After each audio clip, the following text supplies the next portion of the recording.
Pattern and texture in the home, what do you think? Have you got happy memories of Granny's front room wallpaper, all big, bosomy cabbage roses? Safe, comforting, but a little dowdy? Or are you fascinated by how sensual, how exciting pattern and texture can be? Either way, I know what you're thinking. I know that you're thinking that pattern and texture are difficult to use. They're scary. But like so much else in interior design, there are basic rules there to help you get it right.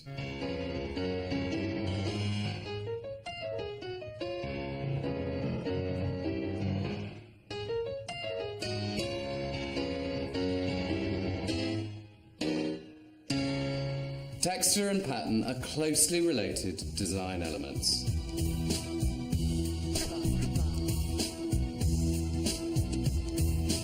Using texture is neither difficult nor expensive, but it's so often overlooked. There is something inherently satisfying about a repeated design, and every culture has evolved different ways of making patterns. Pattern has never been so widely accessible, but like every other element in the interior, you need to know how to use it successfully. Here in our secret scientific studio laboratory, we've recreated the average British room, and I'm going to use this to show you how pattern and texture can soften sharp angles, create a period atmosphere, even trick you into thinking that a room is bigger than it actually is. We'll find out how certain patterns have a phenomenal ability to disguise badly proportioned rooms. Nowadays, busy, exciting patterns are more often to be found on gallery walls, or in this case floors. I'm not saying that you should have stripes on your living room floor. I just want you to be a little less timid when thinking about pattern, because pattern is a brilliant carrier for personality. Think romantic, think florals, think cabbage roses, think gardens of romance, think poppy, think swirly, think nightclubby, think scary, sexy images, think pinstripe, think upright, think stiff upper lip, think damask, rich, sexy, sensual damask, think Venice, think Florence. Ooh. Need a cold shower.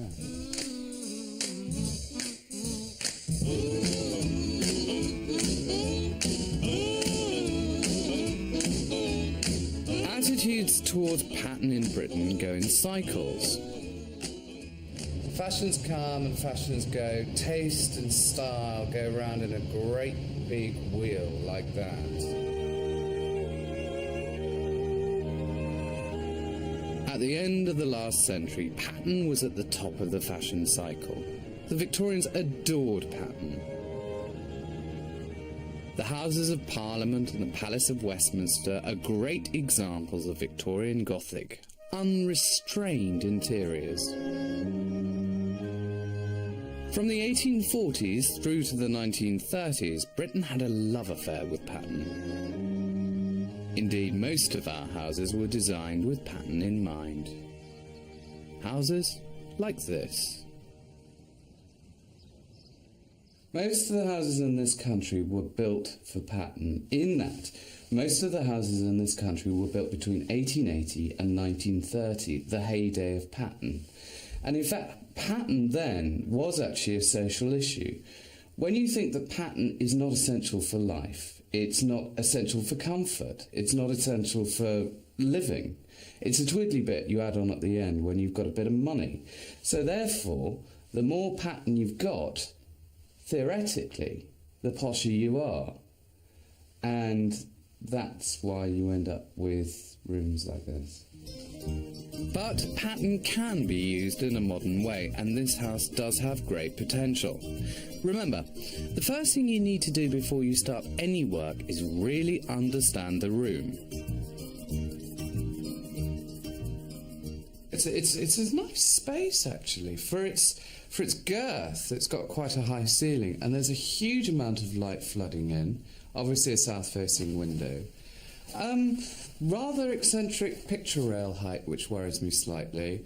And, of course, there's no aesthetically satisfying focal point, no fireplace, just a black squat television in the corner. Sort of thing you see all over the place. How often do you see pattern like this, though? I mean, this is scary. This is borderline criminal. So how has Patton managed to murder this room? Let's conduct an autopsy. It boils down to two basic fatal blows to the heart: scale and balance. Scale's wrong and there's no balance at all. My rescue package in here revolves around pattern and texture. There's a lot of hard, quite sharp architecture which would do well to be softened by the right kind of wallpaper, right kind of scale, right kind of colourway. And then take out the picture rail, run the pattern right the way up so it meets the ceiling to draw attention to the height of the room. Natural materials, gorgeous textures that you can caress with your fingertips and enjoy with your eye. Pattern is usually one of the first things we see when we go into a room. I can't imagine anyone managing to dodge this wallpaper visually. It's worth remembering that the eye is constantly seeking out stimulation, and an area of pattern, when it's used correctly, will always act as an eye magnet for your mind to explore it, to get interest from it. But it's not just us grown-ups that feel like this. Science has proved that we need a certain level of visual stimulation at a very early age. Our visual development relies on an understanding of pattern. Experiments have been carried out by vision scientists to understand how babies learn to see. By monitoring brain waves, the responses to various patterns are measured. The results have shown that babies are always more interested in busy patterns.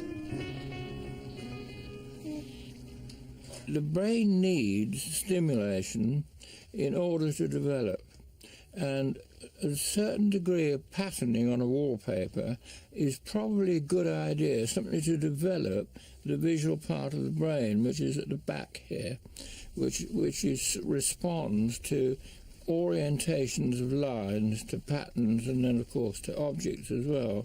So if you don't give it enough stimulation, the back of the brain, the visual part, probably won't develop properly. On the other hand, if you give it too much and you really blast it with all sorts of complicated jazzy patterns, that could be a jolly bad idea.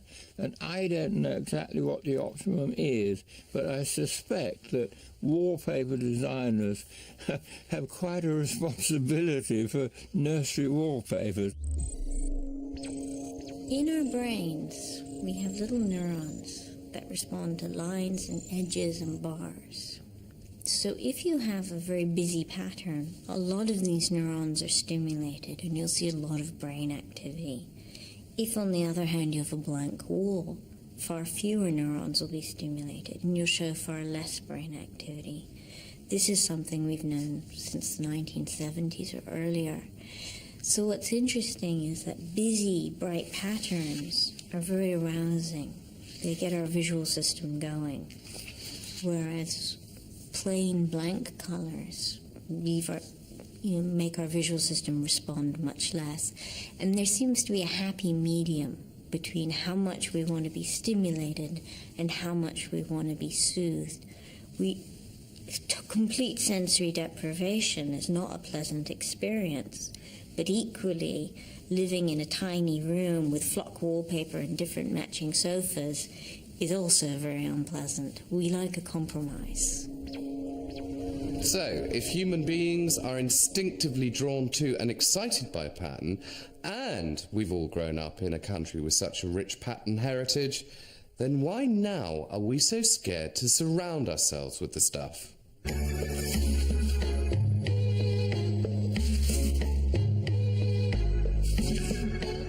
There is an immense range of pattern available, but you have to be careful about what you choose.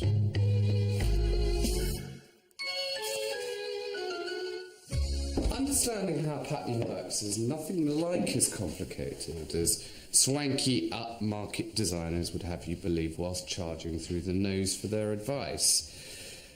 If you look at this paper, there are two reasons why this sits so well in the room. The first is the fact that the pattern is derived or inspired from patterns of the period of the house. But much more importantly, I think, it works because of scale. So why is that?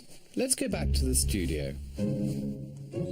With wallpaper, there's a very, very basic design rule, which is to understand the relationship between the size of the pattern and the size of the wall.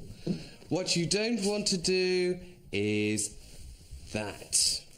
Subdivide your wall into blocks, in this instance 60 centimetres square, that thoroughly draw attention to the fact that you've only got 4 up and however many across. Wallpaper has the most fantastic ability to draw a veil over dodgy proportions. Getting the pattern and the scale right means that you no longer see your low ceiling or your short wall. Having said that this is so bad, don't start thinking, well, I'm never going to use a white wall with a black grid on it. Imagine this is a more conventional wallpaper with a flower there, a flower there, a flower there, a flower there, a flower there. You're going to spend the whole time counting the flowers.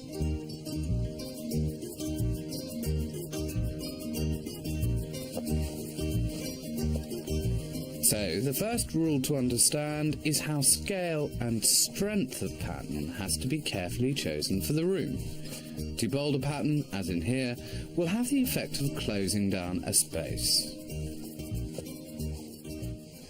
It's one thing being so brutally dismissive about a wallpaper being the wrong scale, but what does that mean? If you look at this wallpaper, there's a dominant feature which, should we call it a cannabis leaf, just for the sake of argument? And then measuring the space in between the cannabis leaves vertically, we've got about 70 centimetres, which is about 28 inches. Now, what has happened is that because the picture rail's so low, we've only got 3 cannabis leaves in a row.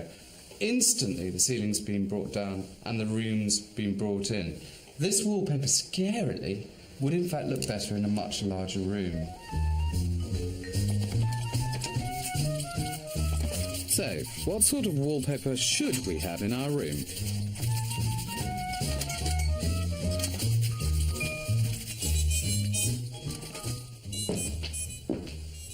Three classic traditional wallpapers, each one showing a completely different approach to pattern.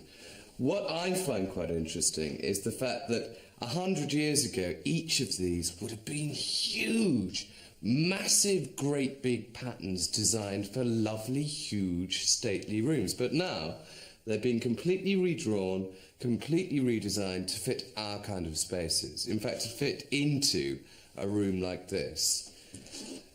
This is a quite straightforward repeat. You've got one motif which just goes up 9 times. And I mean, that's lovely. 9 whole repeats, even in a low-ceilinged room. This is a bit more geometric. I mean, I can't even be bothered to count the amount of fleur-de-lis. But the idea is, it's a quite simple grid pattern. The motif itself is cut very, very small, so you're not drawing attention to the lowness of the ceiling. Now, this one in the middle is an extraordinarily clever pattern. It has no beginning, it has no end. It's almost impossible to discern where the motif is. You pick up a flower, try and find its twin, try and find its mate, and it becomes a blur. So the 3 distinct types of pattern are florid, geometric, and this one, which is naturalistic. The idea being that the pattern is arranged as things grow in nature, off-centre, lopsided. And because that's naturalistic, because that's like nature, it's almost like camouflage.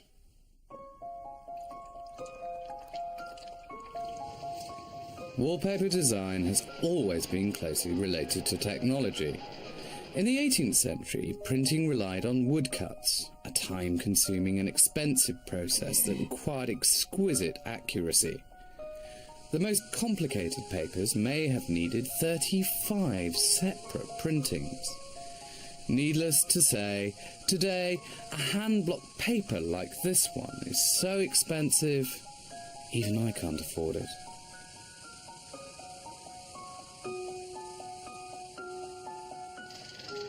From 1840, patterned wallpaper became available to the masses and remained at the forefront of interior design right through until the 60s, when it really was the only way to keep up with the Joneses.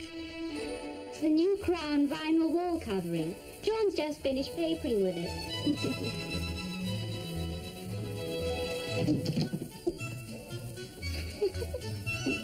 Don't worry. No problem at all with Crown vinyl wall covering.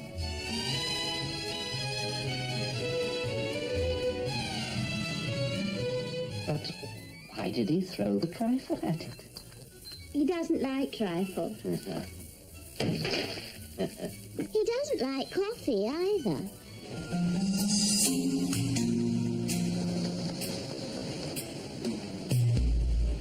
Today, design technology allows manufacturers to react to consumer demand at the click of a mouse. There are over 10,000 wallpaper designs on the market, and yet most of you still opt for the safest and the simplest range. You know, it breaks my heart. We make, as an industry, 75 million rolls a year. That's enough to go around the world 18 times, so there's plenty of choice out there for people. But what tends to sell the best are subtle textured patterns in very subtle colours. Probably the reason for this is that in the last housing boom in the late 80s, people were quite happy to be individual and themselves. But this time round, we're seeing that people are being actively encouraged to almost market their homes and sort of depersonalise them to a certain extent and keep them very neutral.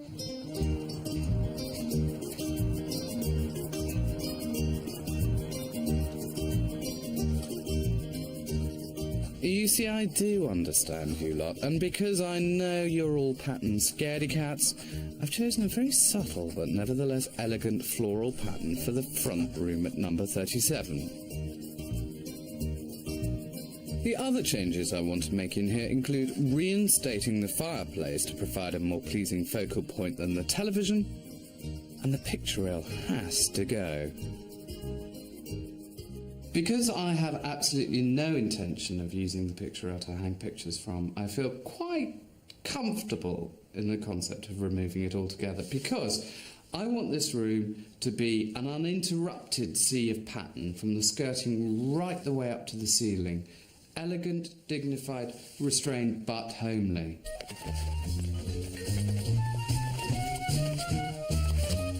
Had I chosen a geometric design of wallpaper for this room, the effect would have been completely different. Geometric patterns often derive inspiration from our classical past, and in fact, the late Georgians used them to draw attention to the rhythm and symmetry of their architecture.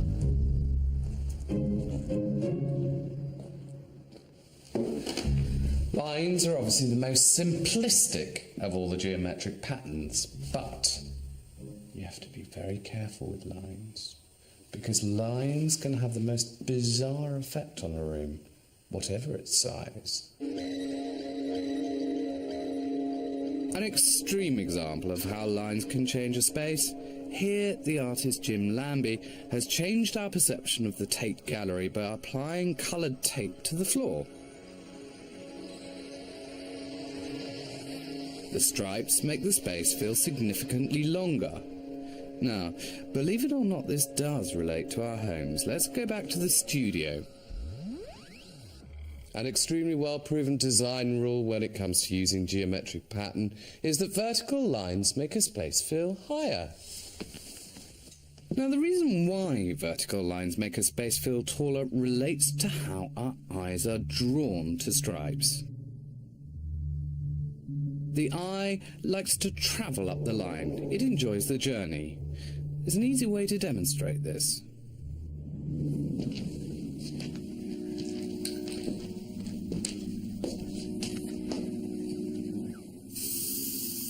The Muller-Lyer illusion is one of the most famous visual tricks. Two lines of equal length are drawn. Arrowheads are then drawn on one line, inverted arrows on the other.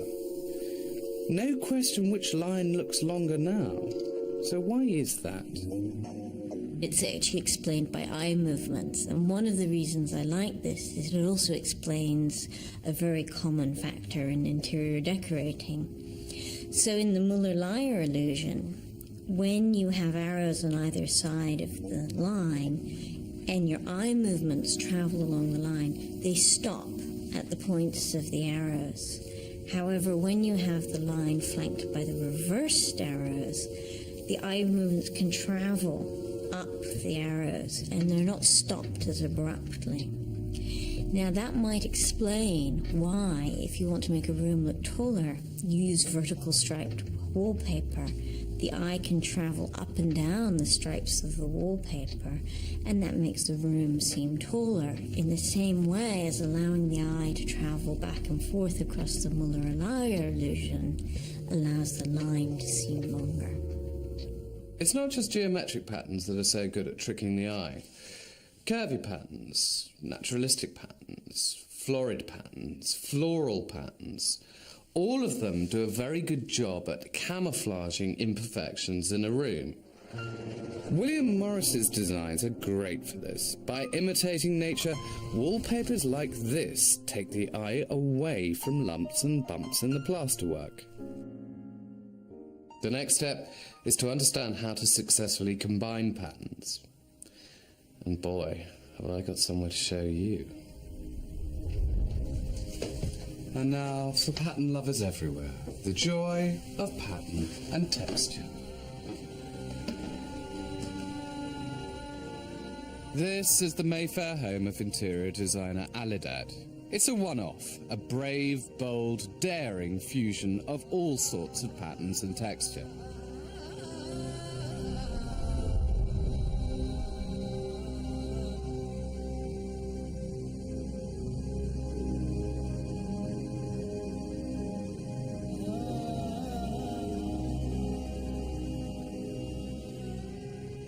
So what's going on here? Why does this work? Is there a cookery book type recipe that explains how this interior looks so good? I mean, one thing's for sure, it uses an enormous amount of spice and a lot of flavours. So how are those balanced? There are 3 basic guiding rules that pulls this off. The first rule is actually not really so much of a rule, really more of an informal attitude. It all looks terribly clever. It all looks terribly contrived. Actually, I think it's terribly relaxed. It's just a question of a tide of things coming in and out and eventually settling down and saying, that works there. That works there. That's what makes it innately quite so relaxing, quite so informal. So, the next rule is that there has to be something that binds it all together. And the most obvious thing here is red. It's the colour. Red's a great base for this kind of project because it doesn't clash with itself. That's one red, that's another red, that's another red, but it all just sort of sits together. So, colour is the thing that is completely wrapping it together. The next thing that makes it work is this concept of family resemblance. All of the patterns, all of the textures have a relationship with each other, like grandpa to grandson, like great-aunt Maud to her niece. And in this instance, the family resemblance is based on geography and culture, in that most of the patterns in here are derived from Islam. And then the final rule, the clever rule, is scale. Back to scale. Okay, Imagine that all the pattern on the wall disappears instantly. It's gone. It's just plain red. Look at the sofa, look at the table. What's the thing you see first? That. Huge, giant, great big red poppy heads being a very, very badly behaved, attention-seeking pattern in the corner of the room. Totally engulfing and totally swamping the more delicate patterns on the sofa and the carpet. What's so clever about this space is that that is not the biggest, not the most eye-catching pattern in the room at all, because look at the pattern on the walls. That is huge. That is instantly reducing the scale of these things. The other thing that works so well about the pattern on the wall is the fact that there's very little contrast in there. It's knocked back, it's aged, it's very, very well behaved.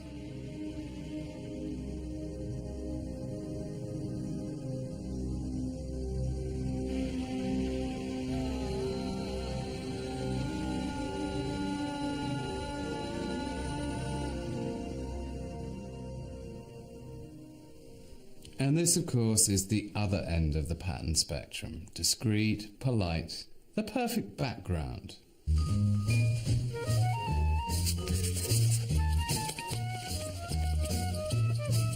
Little teeny tiny decorating tip. Another advantage of this kind of design is that it's really easy to line up. Go on, have a go. So what is this pattern doing for this room? Fundamentally, it's distracting the eye, taking the mind away from the corners and the edges. It's flattening the space off, but at the same time making it more homely. When you think about it, pattern is nothing more than two-dimensional texture. It's visual texture. But why not make that leap and actually go for a room you can touch and feel?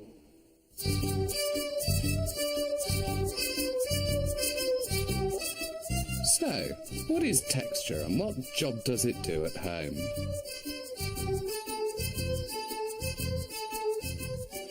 Think about the softness of carpet, and then think about shiny, hard ceramic floor tiles. Think about stone walls against silk wall coverings. The thing about texture is that it can communicate luxury as efficiently as it can communicate simplicity. So, back to number 37, where some decisions need to be made. I've got a series of gorgeous things which I need to pick and mix and match together to create a mood board for this room. So, I'm looking at everything that I've got, and I've got a bit of wool carpet with a nice texture to it. That seems to fit rather nicely. This stone with a hole, that's going rather well there. Rough wooden frame. That's all beginning to look rather nice. Nice bit of natural linen as well. Things that aren't looking so good are things like that. It's rather grown up. It's a bit too grand in a way, even though the colour's quite good. That is not good.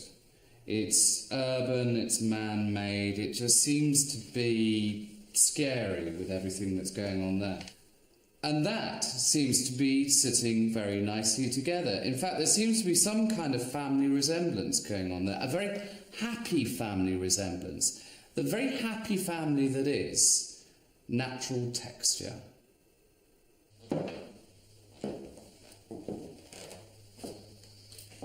Roughness, naturalness, the homespun, those aren't the only textures, of course. In fact, imagine how dull the world would be if they were.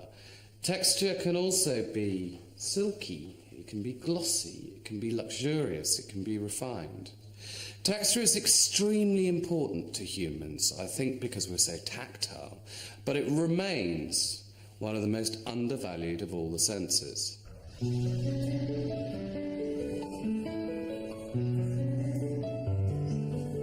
Babies perhaps see the world as two-dimensional until they're able to grasp things and reach for things, and then they start putting this touch and this visual information together to understand the world in 3 dimensions. And one of the things that's striking about babies is between about 4 and 7 months, they spend a lot of time looking at objects, grabbing them and looking at them and grabbing them. That's what they're doing at that age. They're learning how to integrate their touch and their reaching behavior and their sense of depth. My own opinion is that touch is actually the primary sense, really more important than vision, and that vision depends on touch. That if we hadn't handled objects, dropped things, broken things, drunk from mugs, hit things and so on as children, as babies, then the image in the eye would really be meaningless. It would just be a load of patterns and not evidence for objects. Hurrah for science! But what you need to remember in the house is one simple fact. Think about the textures you're using. Are they shiny? Are they hard? And then try and mix them, or, preferably, balance them as much as possible. One of the most important rules you need to understand about texture is it needs light. And it needs light like a flower needs rain. I know I've told you this before, but it is important. Understanding how daylight affects a room is a fundamental rule of design. Maximizing daylight in a room will bring out the best in textured features or objects. I mean, look how good I look. Light isn't the only thing to be affected by texture.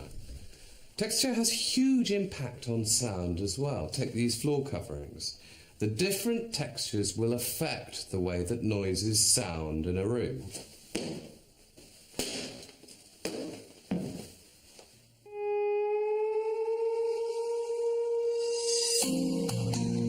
Back at number 37, work is complete. Remember this room? By replacing the greige wallpaper with this elegant floral pattern, the room feels significantly larger. Removing the picture rail has also helped make the room feel taller. By reinstating the fireplace, the room once again has a principal focal point. Fabric is always going to be one of the key textural elements.